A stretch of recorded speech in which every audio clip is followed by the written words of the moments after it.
Tegyünk egy könnyed sétát a Sátoraljaújhely Széphalmon található Kazinczy Ferenc Emlékpark több mint 5 hektáros területén, mely védett természeti érték. A ligetes, füves területen számos fafaj színesíti a növényvilágot. Egy padon megpihenve megfigyelhetjük a gazdag madár és állatvilágát is. A Kazinczy Sírkert, az Emlékcsarnok és a Magyar Nyelv Múzeuma ennek a most megújult, páratlan természeti környezetnek az ölelésében található. Kazinczy Ferenc alsóregmesztről járt a Sárospataki kollégiumba tanulni, és amikor elszekerezett a szelíd emelkedésű dombba, később általa elnevezett Széphalom mellett, ő már akkor kifigyelte ezt a családi birtokhoz tartozó helyet, és elgondolkozott azon, hogy majd ő egyszer itt házat épít, családot alapít és letelepszik. Ebből az álomból vagy gondolatból csak évtizedek múltán lett valóság, de az tény, hogy 1791-ben már elkezdte az építkezést, 1794-ben állt is már itt egy ház. Csak aztán jött a börtön 6,5 esztendőnyi időszaka, és amikor visszatért pereskedés, nehézségek után, csak 1806-ban költözhetett ide Széphalomra. A mai 5,5 hektáros területünkön, pontosan 5,4 hektáros területen egykor a Kazinczy kúria, és hát gazdasági udvar állt. A Kazinczy kert ma is páratlan nyugalmat sugároz, és minden évszakban más és más arcát mutatja. A mai angol park az tehát nem a nem létező Kazinczy angol parknak a megújítása, hanem az 1930-as években virágkorát vagy fénykorát élő történeti kertnek, emlékkertnek a rekonstruálása, ami most történt a kertfelújítás során, az tehát egy történeti emlékkertnek, egy emlékkertnek a megújítása, mert hogy Kazinczy halála után, amikor az akadémia megszerezte 1859-ben a birtokot, kezdtek el egy emlékkertet kialakítani, és sok-sok évtized múltán ez tehát az 1930-as években érte el a virágkorát, akkor kialakult az úthálózat, amely ma is látható, és ezt próbáltuk meg rekonstruálni most. Ebben a környezetben találjuk a Kazinczy emlékhelyet is. A görög templomokat utánzó neoklasszicista épületet 1873-ban adták át. A zseniális Ybl Miklós készítette el a terveket, amelyet később Koch Henrik és Skalnicki Antal dolgozott át. Ez egy szakrális hely, az emlékezés helye, és ezt indokolta az, hogy Kazinczy rajongott a klasszicizmus iránt. Hozzáteszem azt itt, hogy a köztudatban még ma is mauzóleumként él, vagy mauzóleumként is él az emlékcsarnok, noha nem itt temették el Kazinczyt.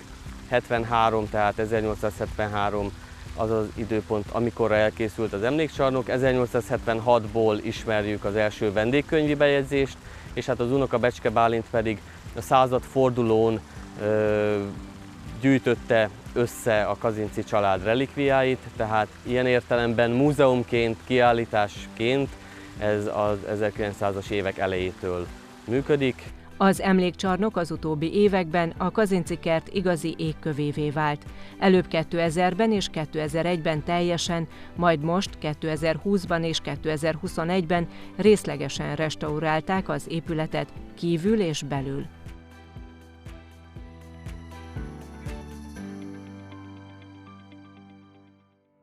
Neoklasszicista stílusú görög templomcsarnokot idéző, Széphalmon található Kazinczy emlékcsarnok ma is méltó módon hirdeti a Kazinczy család történelmi, kulturális örökségének jelentőségét.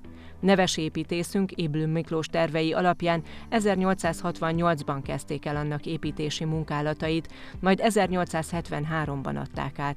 A legutóbbi restaurálásoknak köszönhetően nyerte vissza a régi pompáját. Megújult a timpanon az emblematikus kovácsoltvas bejárat, és a legnagyobb kihívás a számos anyagból álló falazat is. Ha feltekintünk az épületre, a megújulás szembetűnő. Az akroterionoknál, amiket innen alulról láthatóan rossz állapotban voltak, később, amikor kosarasdarúval felmenve közelről láttam, azzal kellett én magam is szembesüljek, hogy a 20 évvel ezelőtti felújításkor már a hátsó traktus 3 elemét, és itt a főhomlokzaton a baloldali elemet már kicserélték öntvényre. És már csak a csúcson lévő elem és a jobb oldali volt tulajdonképpen eredeti. Úgyhogy ennek mindenképpen nagy fontosságot tulajdonítottam, hogy itt a helyszín még egy olyan állapotba hozzam ezt a két eredeti elemet, hogy a maga eredetiségében megmaradhasson a helyszínen. Az emlékcsarnokot jobban szemügyre véve még egy építészeti különlegesség tárul elénk.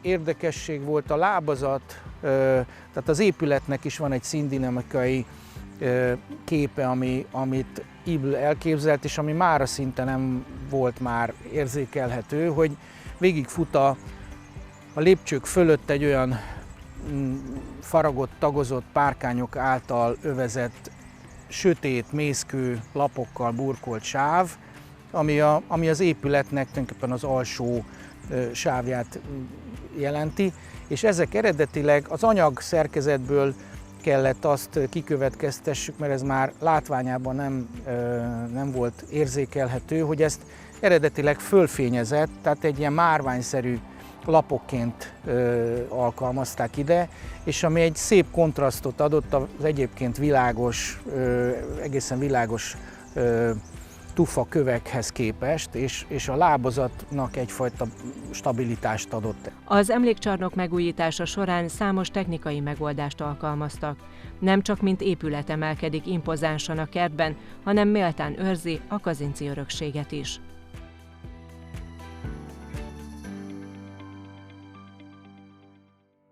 A nemzeti sírhelyek sorában kiemelkedő örökségünknek számít a széphalmi kazinci sírkert. Kazinci Ferenc a felvilágosodás irodalmának és a nyelvújításnak kiemelkedő alakja Széphalomra álmodta és teremtette meg otthonát, ahonnan jelentős befolyást gyakorolt a magyar irodalmi életre. Azonban ez lett végső nyughelye is. A sírkertet ma a Petőfi Irodalmi Múzeum tagintézménye, a Magyar Nyelv Múzeuma ápolja és gondozza. Kazinci elsőszülött kislánya, a Fizsinek is becézett Ifigénia 1806-ban, alig egy éves korában elhunyt. És mivel ő az édesanyja után római katolikus vallású volt, ezért Kazinci megkérte a kassai püspököt, hogy felszenteltethesse ezt a területet, megkapta az engedélyt, és így ide temették el a kislányt. Ő volt az első elhunyt ebben a sírkertben, ez volt az első temető ebben a sírkertben, és aztán Kazinci akaratának megfelelően is itt talált végső nyugalomra halála után. Ő 1831. augusztus 23-án halt meg a nagy zempléni kolera járványban, ide temették.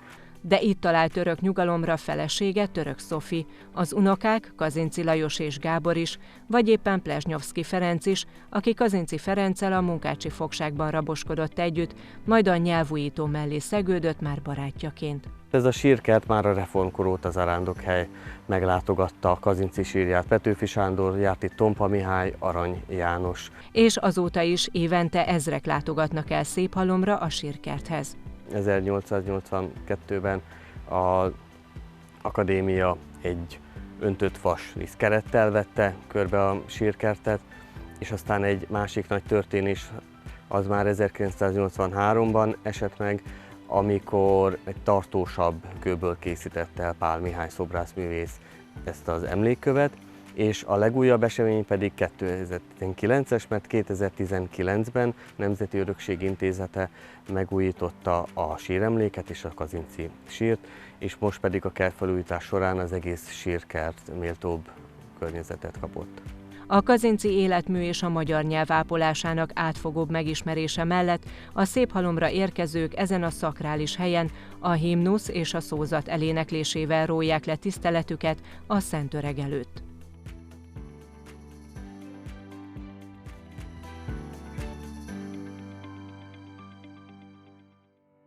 A magyar nyelv ápolásának és őrzésének legszebb helyszínén, Széphalmon, a Kazinci Emlékcsarnok szomszédságában áll az az épület, mely sokak álmát váltotta valóra.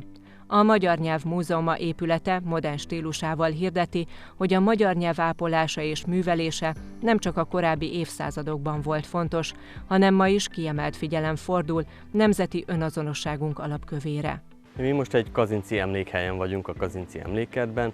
Kazinci egykori gyümölcsös kertje helyén áll a Magyar Nyelv Múzeuma épülete, és például az ovális alakú bástyaszerű építmény részt Kazinci rajza ihlette a Tudós Társaság alakítását előkészítő ülésnek a kerekasztaláról, és a Radványi György, a múzeum tervezője ezt vette alapul, amikor ezt a bástyaszerű építmény részt megépítette. Tehát Kazinczy a hely szelleme tulajdonképpen, ő itt él velünk, és meghatározta tehát az épületnek mondjuk az egyik épület részét, és hát mindig helye van Kazinczynak a kiállítási kínálatunkban is. A Magyar Nyelv Múzeuma természetvédelmi környezetben áll. Az Európában egyedülálló intézmény modern és mégis tájba illő impozáns épületét Radványi György Ybl-díjas építész tervezte. A múzeum megalapításának gondolata pedig a 20. század végére nyúlik vissza. 1994. március 19-én került jegyzőkönyvbe az ötlet. Pásztor Emil tanár úr, regli nyelvész mondta el a Kazinczy Ferenc Társaság közgyűlésén. Persze mások véleményét és korábbi beszélgetések tanulságait is összegezve mondta el a véleményét, hogy milyen jó lenne építeni egy magyar nyelvtörténeti múzeumot, és ő akkor már kijelölte ezt a kettő szerepet, hogy legyen kiállítóhely és legyen közösségi tér, tehát kell mindenképpen egy előadóterem, egy rendezvényhelyszín, ahová összegyűlhetnek a magyar nyelvvel foglalkozók. És ebből az álomból csak 14 év múltán lett valóság, 2001-ben tették le az alapkövet, és 2008. április 23-án nyílt meg a Magyar Nyelv Múzeuma. A múzeum kertjében a Széphalmi Irodalmi Herbárium található, az épületben pedig meg annyi interaktív játékos tárlat mellett a nyelvlesen, az Aranyul, Toldy Miklós és a magyar nyelv, a beszélő helynevek és a múzeum legújabb büszkesége, a Kazinczy életútját bemutató Szokott ösvényen szokatlanul című kiállítások tekinthetők meg szakértővezetés és múzeumpedagógiai foglalkozások keretében. Az volt az alapgondolatunk, hogy Kazinczy életművét részben ismerik a látogatók, de mélységeiben nem, pedig ez egy nagyon gazdag életút, tehát ez egy klasszikus, hagyományos kiállítás abban az értelemben, hogy egy a célja, megrajzolja Kazinczy emberi és alkotói portréját, és tulajdonképpen időrendben végigveszi az ő életállomásait, különböző kis enteriőröket kínálva mutatja be ezt a nagyon gazdag életutat műtárgyakkal, műtárgymásolatokkal, múzeumpedagógiai játékokkal, multimédiás eszközökkel, tehát minden korosztály számára kínál látnivalót és élményt. A Magyar Nyelv Múzeuma nem csak a felnőtteknek, hanem az egészen fiataloknak is kínál színes programokat. Emellett a Kazinczy kertben tett séta is hozzájárulhat Kazinczy örökségének ápolásához.